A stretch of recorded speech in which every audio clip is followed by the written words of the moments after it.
classmates. My name is Kayla PSY, and I was a student in Mr. Jeever's PSY 210 class. And today I'm going to be telling you about what I learned in lifespan and development.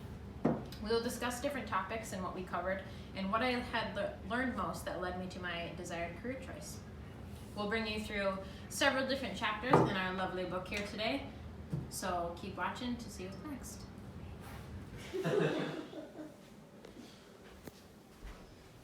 Oh, hello there. I'm going to read you the first chapter of our book on lifespan and development of psychology. Diving into an infant's development, we learned there are so many things that can affect a childhood and their development. After searching over several theories, I found that a mother's physical activity and mental health will place so much influence on the health of the newborn child. As long as a mother can maintain stress and a healthy diet with an intake of solid nutrients, she is more likely to have a happy and healthy baby.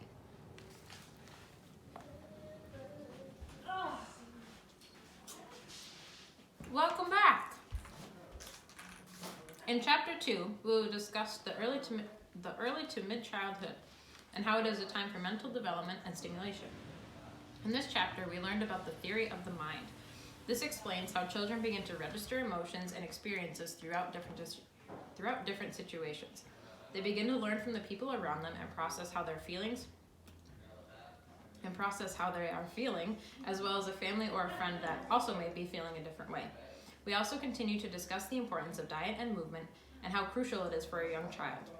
Things like vitamin A, iron, and zinc are all needed for proper growth and development. This will not only help them grow physically, but mentally as well. OMG, get out of my room! I asked her, I was like, just what if I got Come on back in. Welcome back. We are on to Chapter 3. In this chapter, we dive into late childhood to adolescence.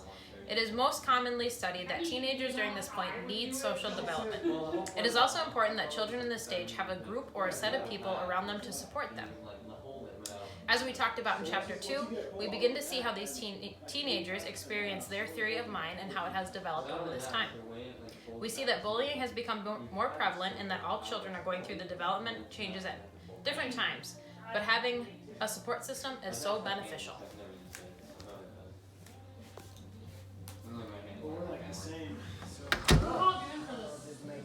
Welcome back, friends. We have moved on to Chapter 4, which leads us into early adulthood. This chapter is the most fun to learn about because most of the research I did was involved around people my age. It was a relatable chapter, and at this stage there is much less influence from parental figures and there is more responsibilities to take care of in your day-to-day actions. We learn about occupational identity during this chapter. This theory tells us that at this stage in life, there should be a development in interests, and we begin to do things that we like, and we start to make a career of it. But we also learn that it can be challenging with different mental stressors and relationships around an individual. Come on back for Chapter 5. Hey guys, welcome back. We got our last chapter here, we got Chapter 5. Our mid to late adulthood series.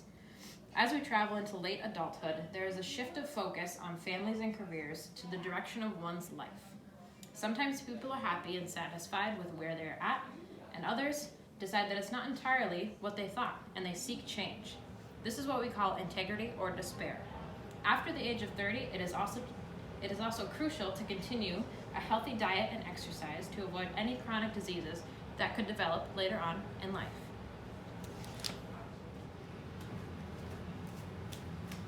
Hey guys, thanks for finishing up the story with me.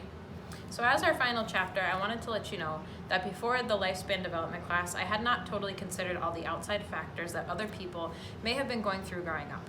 I chose to be a physician's assistant because I would be able to work in the medical field and create preventative disease for children and families. This class has taught me a little bit more about empathy for those surrounding me and made me think outside the box. I have learned that life is very unpredictable and there are many outside factors that can influence who a person becomes. Thanks and have a great day.